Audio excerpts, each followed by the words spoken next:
living life, every day, late at night, not okay. All I want, and I pray, all I need are some.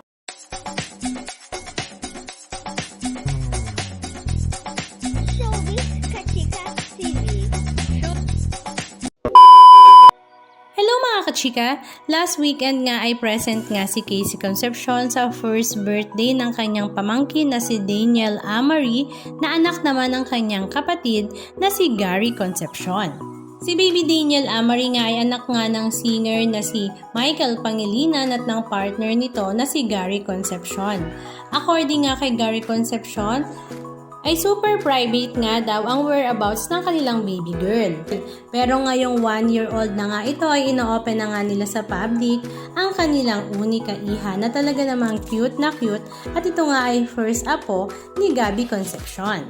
Sa social media account nga ni Casey ay ibinahagi nga niya ang ilan sa mga video clips ganap sa birthday celebration ni Baby Danny.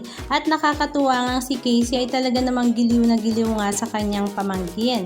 At marami nga sa mga netizens ang nagsasabi na sana ay gumawa na nga rin ng baby si Casey. Hindi man ngayon, sana sa darating daw na panahon. Samantala, spotted naman ang ilan sa mga malalapit na mga kaibigan ni Michael Pangilinan at Gary Concepcion sa loob at labas ng showbiz industry katulad na nga lang ni Bugoy Drilon. Halika at panoorin natin ang ilan sa mga video clips ganap na kanilang ibinahagi.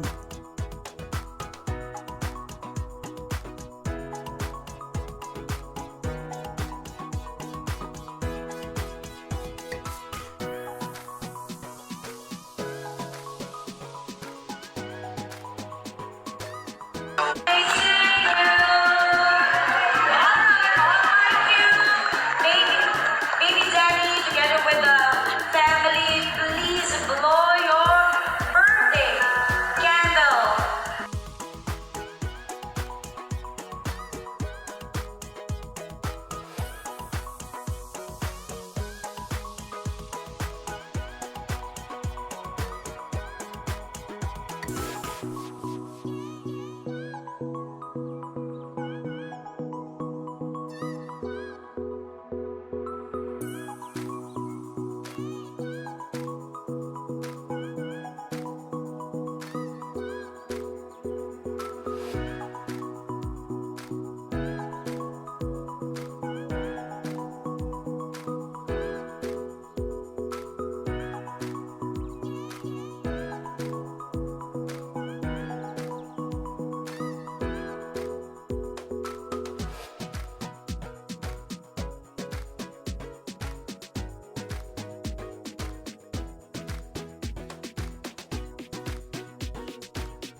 Anong masasabi nyo mga kachika? Just comment down below and please don't forget to subscribe. Thank you!